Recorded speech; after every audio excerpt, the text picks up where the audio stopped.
Good afternoon, church. Yeah, so I want to thank you again for being patient and waiting. And also thank the church and the elders for giving me this opportunity to share with you about what the Lord is doing the other side of the ocean. And so I will try to give you a picture of some history of our ministry together, and also some reports, especially during this time of pandemic, what the Lord did in the Congo. So our ministry, as you know, some of you know that the ministry is called Train Them to Fish. Train Them to Fish, we aim to train people to be fishers of men and also to make a living, how to be self-reliable. Because when you are working in countries like Congo, and you have almost 90% of the population living with $1 per day or less, you may baptize thousands of people, and when they come to the church, you will just find yourself that they have become another burden for you. So so you need to train them how to make a living, how to become self-reliable, and to support the mission of the church. Yes, that's why the name Train Them to Fish came out. And it was almost 10 years ago that people from this side received a call. I used to be a conference president by that time, and I was leading a conference, and the headquarters was in a city called Bukavu.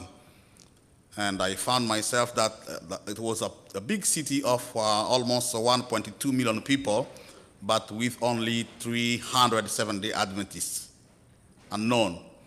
And then I made the call to share him, to take a team to my conference, and the chair took the team, and then we did a 2 weeks evangelism program, and I trained 14 Bible workers to do the prayer work, preparation, and also to help during the 2 weeks, and to do the follow-up after the 2 weeks.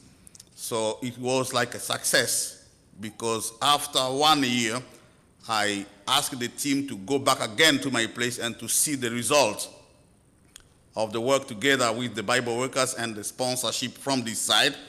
Amazingly, we realized that within 1 year, we had 98% of rotation. It was like, oh, we need to continue working like this. We need to continue training Bible workers, asking people who are willing to sponsor Bible workers to continue doing it, and to have Bible workers working there on a daily basis, taking care of those lambs so that they may grow and to become sheep. So that is the beginning of the ministry. You can see Brenda there. I think she's there. Yeah, she's there. So almost 10 years ago, she was there to lay on the foundation of this ministry. And I thank this church because you did a good contribution, a great contribution, not only allowing Brenda to go there, but among people who sponsored the ministry to start and to buy a land where we are building the school, I recognize that this church contributed financially. May God bless you for that. So our goal was to reach out to the Congo and Francophone countries of Africa. You can see the DRC there for those who have been asking about the Congo. We have 2 Congos in Africa, Congo DRC and Congo Brazzaville. All of them are French-speaking countries, but they are not reached. Like that city, the big city called Kinshasa, it is a city of almost 17 million people living in one single city, but they need to hear about the gospel. When you cross the river, Congo River, you will find Congo Brazzaville. That one is so, I cannot talk about that. Because for the whole country of Congo Brazzaville, they have only 2 ordained pastors. for the whole country. That's why there's a great need for us to train lay missionaries, lay pastors to go and to carry on the gospel. Because even if we say that the church will train pastors, it may take you 4 years to train one pastor. And the money, it's a lot. So training Bible workers, church planters, seems to be the solution for now. And that's what Train Them to Fish is all about, to train people to fill the gap and to reach local people with the gospel. So our goal, our aim was to the training, evangelism, and health. So as for the training, we have been training Bible workers. We have been trying to train medical missionaries, providing vocational training program like sewing, and also now we are training people how to make bread. You will see one of our projects called the Sabbath Bread, where we train people to make bread. They go and they sell them, they make some living, and also it is a way to preach the gospel. So as for evangelism, after training Bible workers, we send them to non-entered area where there is no church to go and to establish the Adventist presence there. So they need some follow-up, some financial support, some financial seed for them to become self-reliable as they are preaching the gospel and planting the seed of the good news. So that our third program is health. So from the beginning, Train Them to Fish has been providing free health care to people. So according to the records, it is said that only 74% of the population of Congo have access to good health. So the rest of them, when they got sick, they find their way maybe to buy drugs from the pharmacies or to go to the witch doctors. So that's why we came up with the idea of providing free health care, especially treating malaria. You know, malaria is the second pandemic in the world killing people after COVID. Yeah, so, most of the population of Congo has been suffering from malaria because we have a lot of mosquitoes and there's a poor sanitation. So we live with mosquitoes on a daily basis. Yeah, so when you live with mosquitoes, you are living with malaria and you are living with death. So that's why Train Them to Fish came up with that program, training, evangelism, and health. So and the foundation was also laid with the Carolina Conference. Those are the Carolina Conference officers. And you can see Caroline here. She accepted to volunteer her time as the first CEO of Train Them to Fish. I'm paying a lot of tribute to her because she's now sleeping in the Lord. So the Carolina Conference helped us to give a seed fund, combined into the seed fund we received from this church to buy a property. We have a land secured already with some buildings on it. And also we went to start building the School of Evangelism for the Francophones in Africa. So you can see some existing buildings already as a classroom, men's dorm, and also the training is already going on. Training people, those are Bible workers, on our site. So this is kind of mother school where we train people, but we also have mobile schools where we go to different places where people cannot come to the mother school because we don't have roads in Congo. You guys are blessed to decide because you can drive anytime you need, but in Congo sometimes I'm used to walk, to ride on a bicycle, on a motorcycle, and to go by boat, and if I have a blessing to fly, and when I come to the US, I'm kind of closing my eyes when you are driving, but in Congo, there's no roads. That's why we use a mobile training program. If people are not coming to our mother school, we go where they are.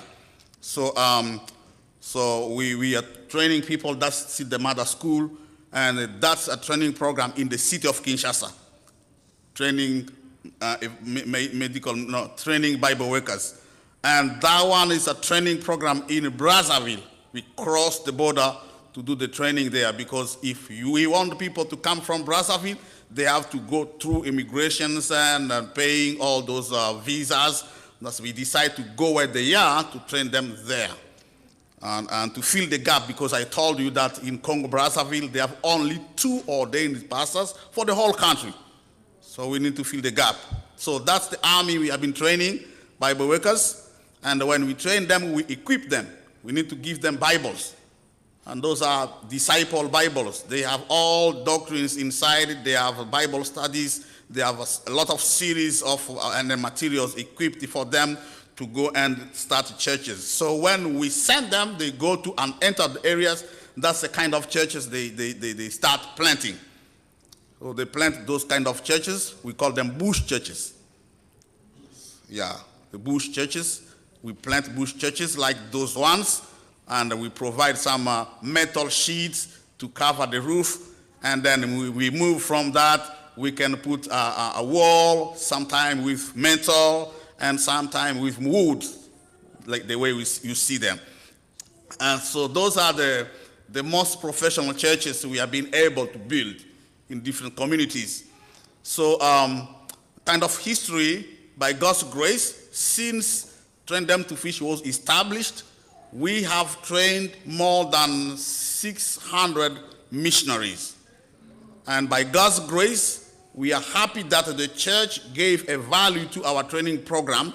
21 of our students have been hired as full-time pastors.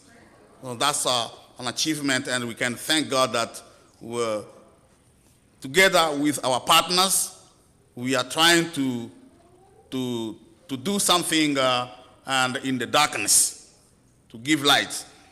So during this time of pandemic, everything was locked down, and Train Them to Fish came up with a vision how to continue ministering to people while they are home.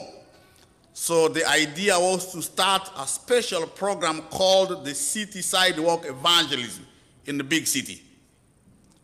And it consists of putting tents where people are, and when they are walking, they can stop by and pick up a Bible study on the street. And also, not only that, we provided masks for them. You can come and take a free mask. They were fabric masks. You can use them several times. You can wash them. So you can pick one for free and take a Bible study guide for free, and go home, study it, and come back to take the following lesson. So we have a series of 26 lessons from Light Bearers Ministry. And people were coming, thousands of people coming to take the masses and the Bible study guides, taking them. And during that time, people were just coming and coming. And so we told them that after the end of the study, if they open up, we are going to organize a graduation ceremony. And during the graduation ceremony, we will give you certificates, and they will give you Bibles for free. Continue studying. So people were like excited. And they were just coming to pick up, going and coming for masks, coming for them. And Light Bearers provide a special gift, a special blessing for us to send containers full of Bibles in French, full of many literatures and Bible study guides. So during this time of the pandemic, we have received 2 containers. And all the containers put together makes a total of 50,000 Bibles in French. So those Bibles are called the missionary Bibles. They have the 28 fundamental beliefs of the Seventh-day Adventist Church inside the Bible. They have a series of 82 Bible studies, and including the Bible. So people were coming to take them and to go through the Bible studies. And so we trained an army of nurses. During the pandemic, nurses were going to save lives, and we trained our Bible workers as spiritual nurses to go and help people to have the Word of God. So that's the way they have been dressed during the pandemic to go and to do the door-to-door ministry and to share Bible studies. And my wife is there, that lady in the middle. She's my wife. She's a medical student. She's studying to become a medical doctor, a medical missionary, but also she's practicing, training people. And so we are there on the streets giving Bible study guides with people. You can see our team with young people on the streets studying the Bible together. And because we decide that before the COVID kills them, we need to reach them with the gospel before they die. So that was our plan. As the COVID is killing people, we want to reach them before they die with the gospel. So that was the plan. And after that, the lockdown, we organized graduation in different sites, different small sites. And we have a total of 5,000 people coming for graduation. This was amazing. And so the government said, okay, you can organize baptism. And so that's the way we organize the baptism. People coming dressed in masks, and the pastors there well dressed for the baptism during the pandemic. So that program, after the pandemic, now it is still going on. It's now part of our ministry, the city side walk evangelism. It continues. Again, the other side, you can see that lady there. That's my wife. Always there to help. And so we put tents all over the city, on the corners. People are still coming to collect Bible study guides. And they collect them, they go, they study them, and they have Bible workers helping them how to go through the studies. And so we are still organizing graduations, providing Bibles to people under tents, and we are now receiving the Voice of Prophecy seminars to give away to people. We have seminars on Daniel and Revelation. We have those 26 series of lessons, and we are still continuing to give away Bibles in different streets. So our mobile clinic program is still working. So the government of Congo came to expect what we were doing, and they saw that our program was really a community-based program. By God's grace, the government decided to give us 3 vans. Those vans, there are 3 of them. One for gynecology, a second one for dentistry, and a third one for eye clinics. So they are still owned by the government, but to train them to fish, can use them and take them everywhere to do the free health care. And where there is no road, we can just go under trees to provide free health care. So by God's grace, we have that special device. It is called the God Pad. So in the God Pad, you record the whole Bible. And you record some seminars on prophecy, Daniel and Revelation. And we also record the 28 fundamental beliefs. For now, we have God Pads recorded in 4 languages: French, Lingala, Swahili, and Kikongo. So for the first time, AWR sent to us 2,000 copies, and now we have received another series, another lot of God Pads. Now they are under distribution. We have distributed more than 6,000 to people. So the gospel took us to VIPs, very important people. That lady on the picture there is the Vice Prime Minister of Congo, in charge of environment and sustainable development.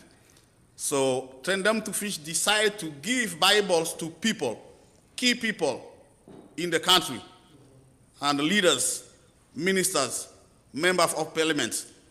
And we went to visit that lady.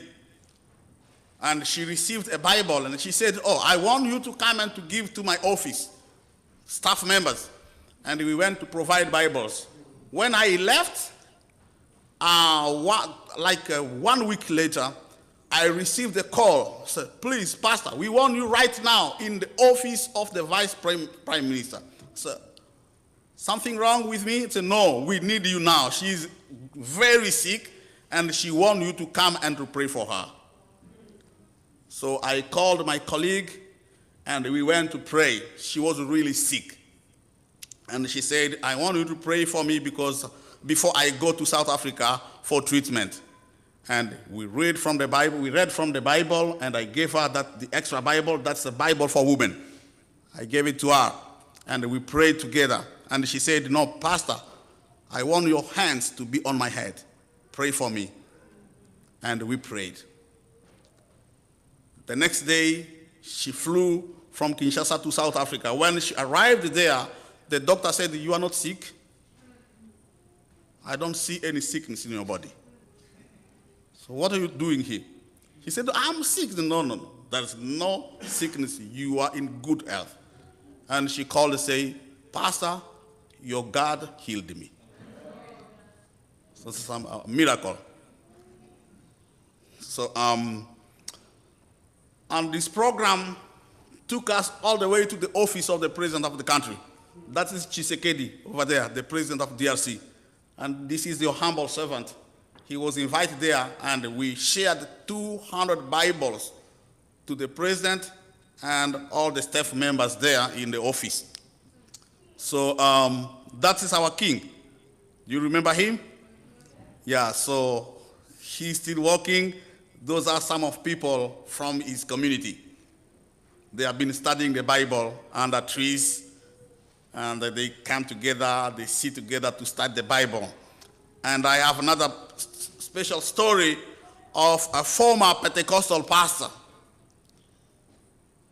He went to study the Bible with one of our missionaries, and he discovered a lot of truth, especially the truth about the Sabbath, the second coming, the state of death. So he was amazed. He said, I have never seen this before. I am a theologian, but you guys, so I don't understand this kind of truth. So finally, he made a decision to step down from being a pastor and to get baptized. His wife was very upset. There is no way you, a pastor, you can step down and accept another truth from where I don't know. And the wife said, I will never join you in that church. So, and the wife went to report to the Pentecostal church, and the pastor was removed from the church. And he accepted. No salary, no financial support. And he came to us, and he accepted to become a Bible worker. He spent like 3 years working like that without his wife. And finally, he was praying, please, Lord, you gave me a family. I don't like to go to heaven by myself. Help me to reach out to my family. And finally, that woman became sick, very sick. We decided to collect some money to send her to hospital. And one of our pastors was there on a daily basis, going to pray with her, to talk to her, to read the Bible with her. And she said, I think I made a mistake. My husband was right. Pray for me. I want to join my husband. But before coming out of the hospital, she passed away. She died. We believe that she accepted the truth and she accepted Jesus. And now some kids are still going at the church, attending the church with this man of God. And he decided to start reaching children at a school. And he was going there to share his faith with those children. By God's grace, we saw a number of children and parents saying that we have accepted the Sabbath rule and we don't want our children to go to school on Sabbath anymore. You guys help us to start an Adventist school in this community. And the pastor says, yes, I will be the leader. I've been trained as a teacher. I will start the school with you. And 6 other people joined her. We are teachers. We have been trained teachers. And they start a school. And the first year, we saw 420 kids coming to start a school. So that school is there. So we gave it to the church. It is now owned by the Seventh-day Adventist Church. And that man is still working there as a teacher. So Train Them to Fish is moving to the next level. We have received calls from everywhere for us to extend our capacity, to expand our capacity and to extend our training program for 1 or 2 reasons. Reason number 1, we have so many unreached places. And number 2, most of the pastors there are retiring, and they need to build a next generation of pastors. But the church in Congo does not have money to send pastors to the seminary. That's why True Unions came to Train Them to Fish. They said, help us to train people, to extend your training program for 6 months.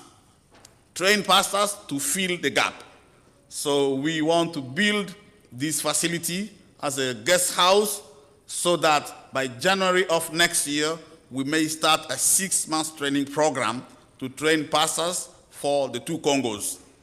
And we'll be happy for people willing to support this project to join us in training people to train an army. So we are talking now about the transition, because we have lost our leader.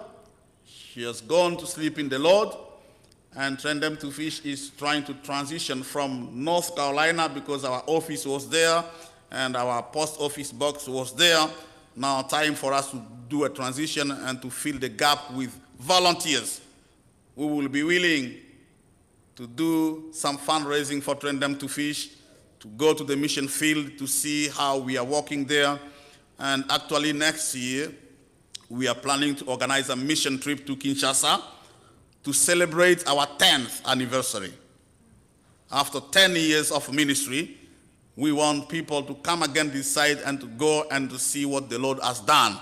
But we would like to celebrate that 10th anniversary with a graduation of pastors trained for 6 months. That's our plan. And we still need to train more Bible workers, to sponsor them, and we have been providing a small stipend of $90 per month for Bible workers. And so Train Them to Fish is a US-based ministry, non-profit, supporting ministry of the Seventh-day Adventist Church. We belong to the family of Outpost Centers International, and we also belong to the family of ASI. So we are members, and we are a tax-deductible organization, so all the donations to Train Them to Fish are tax-deductible. Thank you very much for your time, and thank you very much for your prayers. Thank you very much for your financial support. So if you have some questions, I am open for that.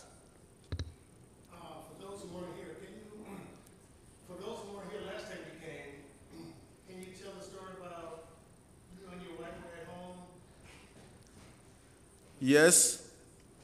Okay. Well, a sad story of my family. We were visited by robbers. So we were sleeping, and in the middle of the night, we just heard people making noise in my bedroom. In the room, they were armed with machetes, and they want money, and they want everything from me. So they started beating me. We need money, we need money. And we will kill you if you don't give us money. He said, I don't have money. I'm just a missionary, I don't know. We will kill you. They started taking everything in my house. And finally, one of them said, before I leave this place, I want to kill him. And they started fighting among them. You cannot kill them. We will kill them. You cannot kill them. And finally, another one became like my protecting angel. He became more powerful than all of them, and he sent all of them outside, And he told them, if you want to have material things, I will give to you what you need. If you need money, we will find a way to give you money, but you are not killing these men of God. And finally, they left.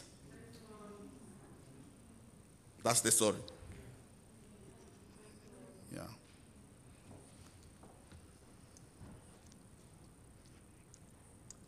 So if you want to be in touch with Train Them to Fish, you can contact Brenda Pace. She is the executive secretary of Train Them to Fish. She sits on the board. She organizes things for us. So she's the right person you can talk to about Train Them to Fish if you want to know more. Yeah.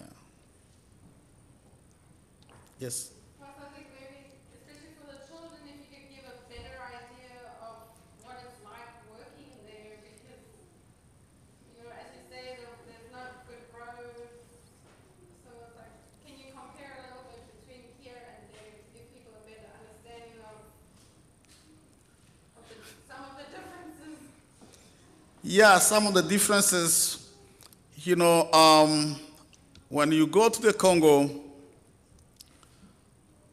you will not find roads everywhere, even in the countryside, like coming this way, the road is paved.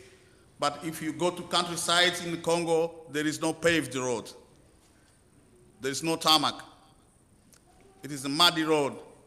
And sometimes you can, I remember 4 years ago, we went to visit some of our church planters. And the distance of 40 miles, it took me 2 days driving. Just 40 miles. From the morning, you are driving and you are spending a night, and tomorrow morning you are again driving until evening just to travel for how many miles? 40. 40.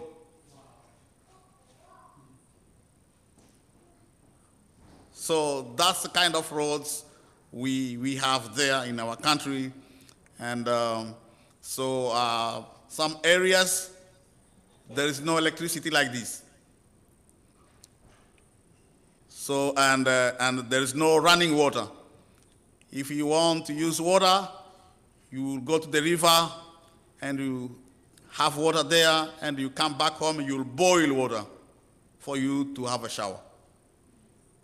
So that's the kind of missionary life there. But for missionaries coming from this side, we prefer to put them in the city, around the city, because they have water there, they have electricity, and they have safety. I don't know if I've tried to give an idea. Yes? For the kids, I thought this was pretty funny. The second time when we went to Kinshasa a few years ago, the lady who just passed away, Carolyn, she was the one who negotiated the hotel where we stayed, and the meals and so forth. We had vegetarian meals. It was beans and rice and stuff. It was good. It was fine. But I thought it was funny because in our hotel room, we actually did have our own bathroom. It was not even Motel 6 level, but it was okay. It was clean. They cleaned them, and so forth.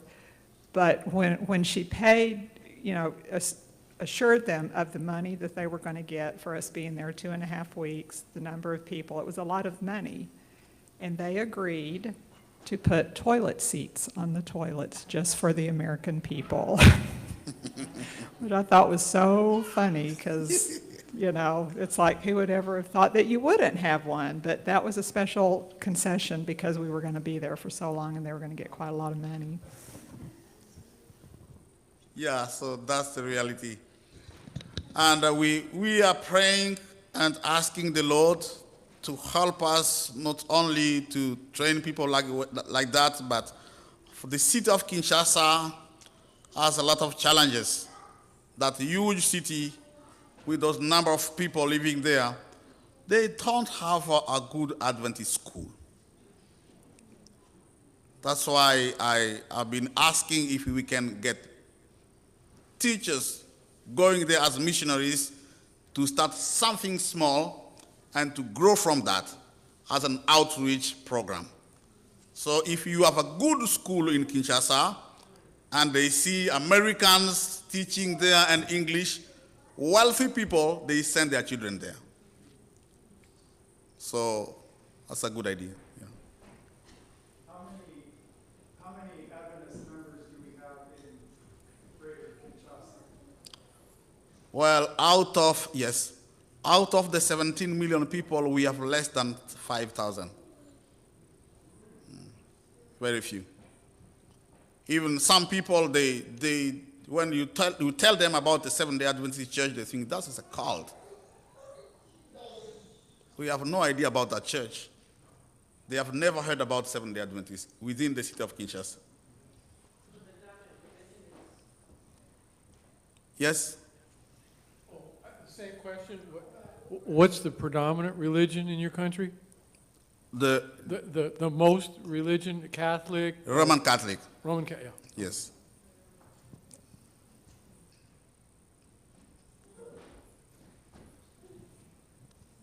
I was wondering, is it possible to get Bibles other than the container ships that come from light bearers? Can you get them anywhere? Yeah, you can buy Bibles locally. Okay, Yes. that's probably quite expensive for most people. Yeah, they're somehow expensive for people. Yeah.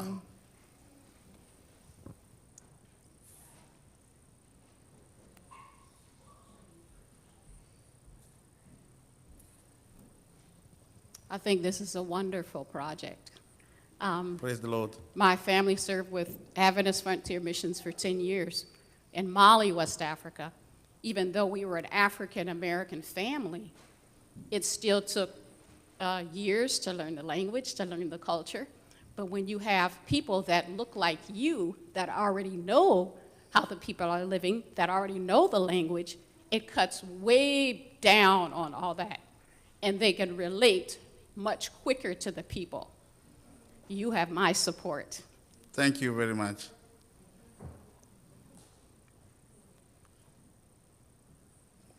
Well, if there is no more question, maybe I will encourage you to join us on a mission trip next year, the same time. So, and if you are interested in a mission trip, Brenda is right there. And continue praying for this ministry. And I value the support from this church. May God bless you.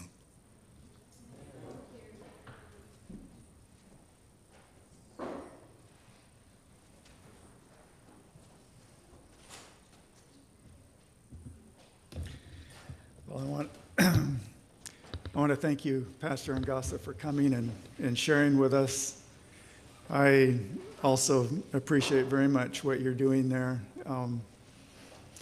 You know, the gospel is more than just saving people's souls. We want to save their whole being. In a way, you know, the gospel is to make our life better in every way, not just our relationship with God, although that is the key thing, because everything else comes from that. So I really, really appreciate what you're doing, and I know the challenges are really great, but you're trying to meet them, and that's what counts. So let's have a prayer that God will bless Pastor Ngasa and bless this ministry.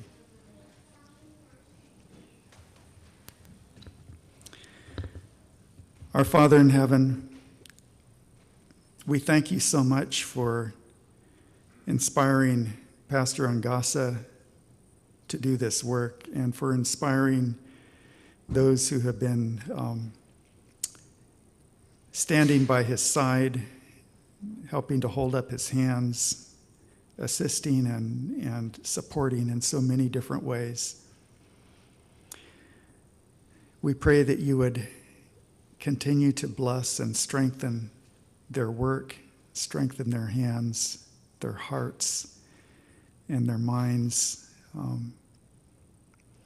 Lord, you know that they have plans and dreams of things they would like to do for you. I pray that you would give them ability to carry out those plans, whatever is needed. And Lord, I pray that you would be with each one of us, that you would inspire us. What can we do? How can we help? How can we help to hold up their hands there? We thank you for hearing us now. And I also pray that you would be with Pastor Angasa as he continues to travel here in the U.S. and share. I pray that you would bless his time here, bless the contacts that he will be making, and that all would be for your honor and your glory. We thank you in Jesus' name. Amen.